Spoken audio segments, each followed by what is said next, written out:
All right, it's time to talk a little politics because politics is always mixed in here at the Mackinac Policy Conference. And joining me now is Kelly Rossman-McKinney. She's the CEO of Truscott Rossman. It's good to see you, Kelly. Thanks, Christy. And of course, John Truscott of Truscott Rossman. He's Great president to be there. here. All right, so when I have you guys on, it's always a good time, and it's always a time for me to be basically find out what everyone is talking about when it comes to politics on Mackinac Island. So Kelly, I'm going to start with you. Let's start presidential and how Michigan's could play some kind of role. Are people starting to line up around Trump? Well, so it's interesting. I'm not sure that they're lining up the ground troops exactly. I mean, today you've already seen the governor said he will not support or endorse Trump. Lieutenant Governor Kelly says he will endorse Trump. So even at the top of the Republican Party in Michigan, you've got a schism, so to speak. So you've got that issue. You've got Debbie Dingell saying she thinks Trump actually could win Michigan, and people are talking about it in a way that's not like speculative. It's deeply concerned about who will ultimately be the president of our country. All right, so what are some of those concerns people are talking about, John? Yeah, John, what are John, those our resident concerns? conservative I person? think in general, the sentiment is this is kind of the most odd, strangest election anybody can ever remember, where you have two candidates that people just genuinely don't like. So you know, how do you run a campaign when your negatives are so high? What cuts through the clutter? I will say that at least Trump is talking about things he will do.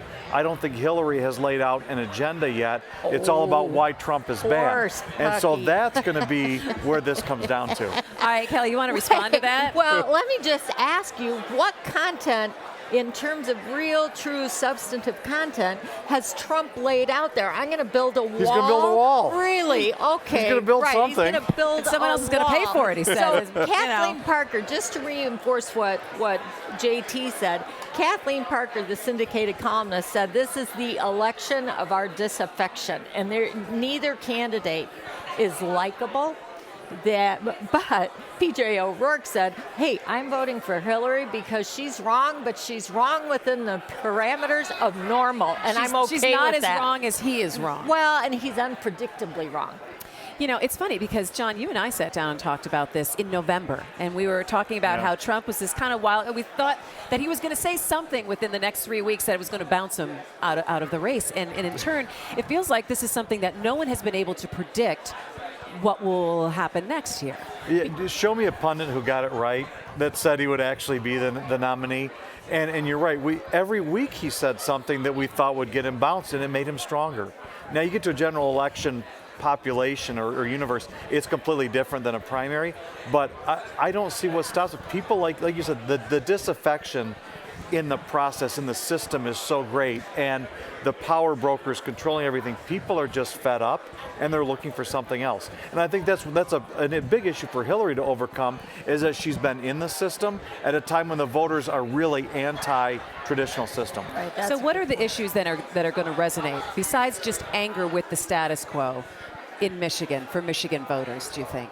I think always the economy. I mean, the economy seems to drive everything, especially in Michigan. You know, the old saying that when the nation gets a cold, Michigan gets pneumonia. I think there's much more concern than I initially really expected in terms of the economy. I really feel like, we're in an economic recovery, but when Detroit's unemployment rate is still double digits, that's not a good thing. So I think the economy truly, that and foreign relations in terms of just the whole foreign policy and safety and security of the world. And I think Right. it's going to be very telling as we go through the campaign season through the summertime, if any more incidents, international incidents happen that cause a lot of question around our foreign policy. Right. And the likelihood of that happening is very real. I remember we're both Spartans, at Michigan State I had a class, and it was a social science class, and he said, a revolution will happen somewhere in the world during this semester. There were 3 or 4 at the time, and you go into think, oh no, we're safe, that's not going to happen. But it's just the way the world works. Things happen that aren't good. And it's a matter, the magnitude is what will kind of dictate American sentiment, and does it really enhance the fear that's already present? All right, I want to talk about two things in terms of where voters are headed. You know, a lot has been made about the Reagan Democrats in the Macomb County area, and that Trump has the ability maybe to make some inroads there. What do you think about that, Kelly? I think that's absolutely right. I mean, keep in mind, Michigan did not vote for Hillary in the Democratic primary, so there were enough people, I mean, a majority of people in the Democratic Party who supported an alternative to Hillary Clinton.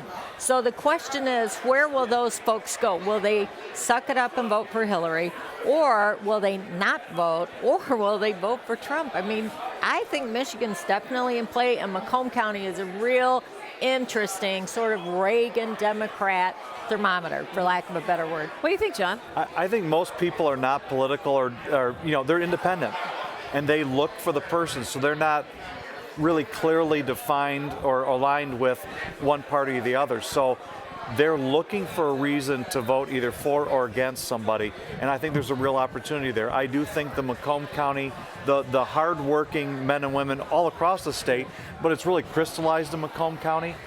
They're looking for what's going to make my life better, my kids' life better. It's debt, it's college debt, it's how do we get ahead? How do we get the life that our parents handed to us? And that's a real issue, and they're looking for that opportunity. Nobody has articulated it yet.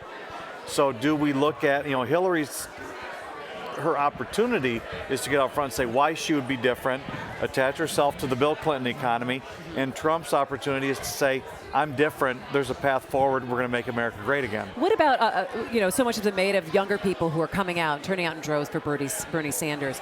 Should he not become the nominee, which is pretty much likely? I mean, Hillary has the super delegates and she has the most right now.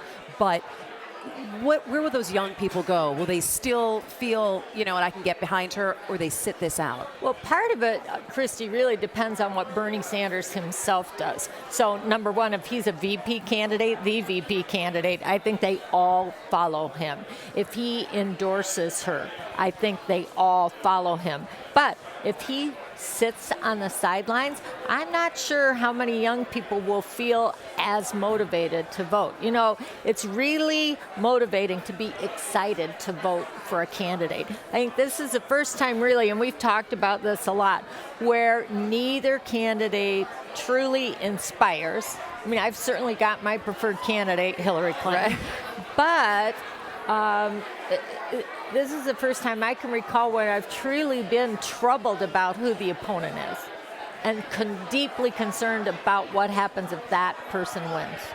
All right, I want to talk a little state politics and then a couple issues before I let you go. So let's talk about state politics because, you know, it's never too early to talk about the 2018 gubernatorial race here in Michigan, which is what it feels like is already going on here. It is indeed. Up at Mackinac. So, John, let me start with you. What are some of the rumblings you're hearing? Give us some insight. This conference is always kind of the unofficial kickoff to a number of campaigns as different potential candidates make the rounds, start to meet with people, start to line up the finances. There's a lot of that going on this week.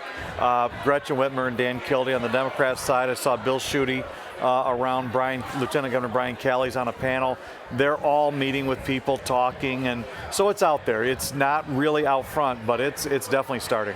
What are you saying, Kelly? He's absolutely right. I mean, Gretchen Whitmer and Dan Kildee are really the expected two contenders on the Democratic side, with the possibility of Mark Hackel, although he says, no, not running for governor, like wink, wink. And then Bill Schuette and Brian Kelly, and they're all making the rounds. I think some are being more deliberate and quiet than others. But John's right. This is absolutely the kickoff. And Dan Kildee is not as well known as the other candidates, but his exposure, his visibility because of Flint has really given him an opportunity to reach out to folks. What about Candace Miller? Candace Miller for governor? Oh, no. She's running for Macomb County Drain Commissioner and proud of it. Okay. All right. And lastly, a couple of the biggest issues that we're going to take off the island. I know we're going to be talking a lot about, I see you're about regional transit. Mm-hmm. Regional transit, definitely. There was a news conference yesterday that kicked off a strong level of support from business and community leaders for regional transit that will connect all 4 counties, Wayne, Oakland, Macomb, Washtenaw. There's a huge amount of support for that regional transit master plan. I think the other thing, I'm really seeing a significant amount of and volume of pressure on the legislature to support Detroit Public Schools and the mayor's plan for that. Yeah, I mean, that's what we're talking a lot about DPS right now, John. DPS is a huge issue. The legislature has to do something within the next 2 weeks. If you saw Mayor Duggan's presentation yesterday, he was incredible, not only as it deals with the city, but DPS. So I think that's a big focus. And you add to that the recent scoring that came out where Michigan ranks relative to the rest of the country. We're very, very low as a state on educational achievement. So it's not just DPS, it's the system in general. Yeah, once they start talking about the finances and we get that taken care of, there needs to be a larger conversation about what has happened to K through 12 in the state of Michigan in the last 10 years and where we need to flip a switch or turn the wheel or go back and look at when things started to go downhill. You know, I had a great conversation with interim superintendent Alicia Merriweather, and she talked about the challenge of educating kids under the really what I would call a regulatory environment. You have to take this test with these questions at this time. And she said it's really not consistent with the way kids learn. And so we have to blow up in a positive way the way we're teaching our kids.